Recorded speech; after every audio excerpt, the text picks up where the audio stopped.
ಕಾರ್ತಿಕ ದೀಪೋತ್ಸವಕ್ಕೆ ಅನುಮತಿ ಕೊಟ್ಟ ನ್ಯಾಯಮೂರ್ತಿ ಅರ್ಥಾತ್ ನ್ಯಾಯಪೀಠ ಮಹಾಭಿಯೋಗಕ್ಕೆ ಸಹಿ ಹಾಕಿದ ಕಾಂಗ್ರೆಸ್ ಸಂಸದರು. ತಮಿಳುನಾಡಿನಲ್ಲಿ ದರ್ಗಾ ಸಮೀಪದ ದೇಗುಲದಲ್ಲಿ ಕಾರ್ತಿಕ ದೀಪೋತ್ಸವಕ್ಕೆ ಅನುಮತಿ ನೀಡಿದ ಹೈಕೋರ್ಟ್ ನ್ಯಾಯಮೂರ್ತಿ ವಿರುದ್ಧ ಮಹಾಭಿಯೋಗಕ್ಕೆ ಸಹಿ ಹಾಕಿದ ಕಾಂಗ್ರೆಸ್ ಸಂಸದರ ವಿರುದ್ಧ ಕೇಂದ್ರ ಸಚಿವ ಪ್ರಹ್ಲಾದ್ ಜೋಶಿ ಆಕ್ರೋಶ ವ್ಯಕ್ತಪಡಿಸಿದ್ದಾರೆ. ಕಾರ್ತಿಕ ದೀಪ ಉತ್ಸವಕ್ಕೆ ಅನುಮತಿ ಕೊಟ್ಟ ನ್ಯಾಯಮೂರ್ತಿ ಮಹಾಭಿಯೋಗಕ್ಕೆ ಸಹಿ ಹಾಕಿದ ಕಾಂಗ್ರೆಸ್ ಸಂಸದರು ಅಂದ್ರೆ ಈ ತರಹದ್ದೊಂದು ವಿರೋಧ ವ್ಯಕ್ತಪಡಿಸಿದ್ದಾರೆ.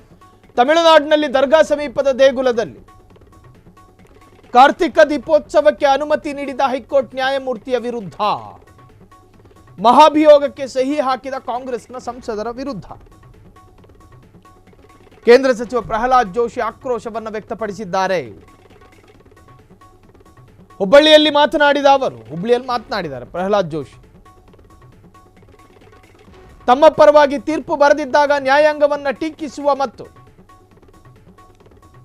ನ್ಯಾಯಮೂರ್ತಿಗಳ ವಾಗ್ದಂಡನೆಗೆ ಪ್ರಯತ್ನಿಸುವ ಕಾಂಗ್ರೆಸ್ಸಿನ ವರ್ತನೆಗೆ ಖಂಡನೆ.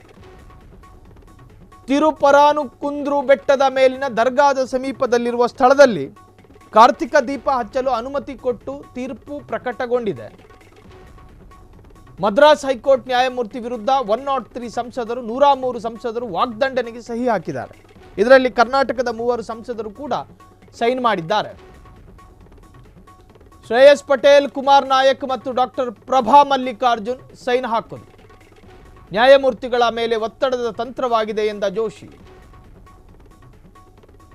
ಪ್ರಜಾಪ್ರಭುತ್ವ ಉಳಿಯಬೇಕಾದ್ರೆ ವಿರೋಧ ಪಕ್ಷಗಳ ಈ ಹಿಂದೂ ವಿರೋಧಿ, ಸಂವಿಧಾನ ವಿರೋಧಿ ಮಾನಸಿಕತೆಯನ್ನ ಜನ ಗಂಭೀರವಾಗಿ ಪರಿಗಣಿಸಬೇಕು ಅಂತ ಜೋಶಿ ವಾಗ್ದಾಳಿ.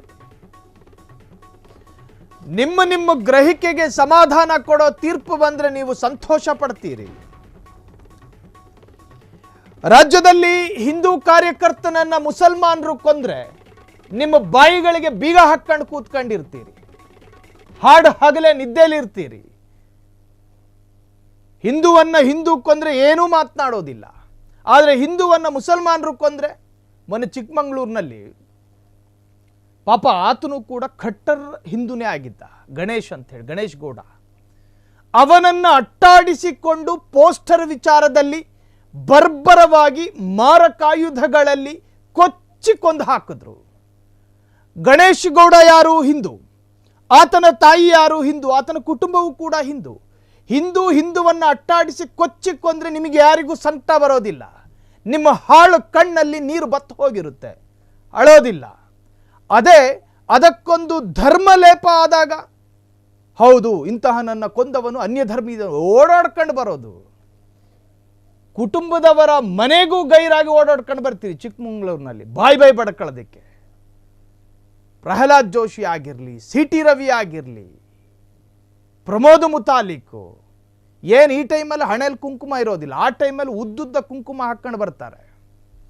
ಕೊಂದವನವನು ಮಸೀದಿ ಮುಂದೆ ಡಂಗೂರ ಬಾರಿಸಿ ಕುಣಿದಾಡಿ. ಸೊ ಇದು ಯಾಕೆ ಹೇಳ್ತಾ ಇದ್ದೀವಿ ಅಂದರೆ, ಸತ್ತವನು ಯಾರೇ ಆಗಿರಲಿ ಮನುಷ್ಯ ತಾನೆ. ಮದ್ರಾಸ್ ಹೈಕೋರ್ಟ್ನಲ್ಲಿ ಒಂದು ತೀರ್ಪು ಪ್ರಕಟ ಆಯಿತು ದೀಪೋತ್ಸವದ ಬಗ್ಗೆ. ಆ ದೀಪ ಉತ್ಸವದಲ್ಲಿ ಅನ್ಯ ಧರ್ಮೀಯರ ಭಾವನೆಗೆ ಧಕ್ಕೆಯಾಗುತ್ತೆ ಈ ತೀರ್ಪಿನಿಂದ.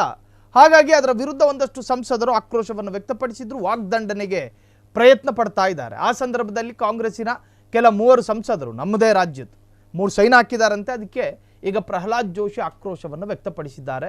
ಪ್ರಹ್ಲಾದ್ ಜೋಶಿ ಹೇಳ್ತಾರೆ, ಅವರವರ ವಿಶ್ವಾಸಕ್ಕೆ ವಿರುದ್ಧವಾದ ತೀರ್ಪು ಬಂದರೆ ಅವರು ಟ್ರಿಗರ್ ಆಗ್ತಾರೆ ಅನ್ನೋ ತರಹದ ರಾಜಕೀಯ ಸ್ಟೇಟ್ಮೆಂಟ್ ಅನ್ನು ಕೊಟ್ಟು ಮತ್ತೊಮ್ಮೆ ವಿವಾದಕ್ಕೊಳಗಾಗಿದ್ದಾರೆ. ಕ್ಷಣ ಕ್ಷಣದ ಸುದ್ದಿಗಳಿಗಾಗಿ ಫ್ರೀಡಂ ಟಿವಿ ಸಬ್ಸ್ಕ್ರೈಬ್ ಮಾಡಿ, ಲೈಕ್ ಮಾಡಿ ಹಾಗೂ ಫಾಲೋ ಮಾಡಿ. ಹೊಸ ಸುದ್ದಿಗಳ ನೋಟಿಫಿಕೇಶನ್ಗಾಗಿ ಬೆಲ್ ಐಕಾನ್ ಮೇಲೆ ಕ್ಲಿಕ್ ಮಾಡಿ.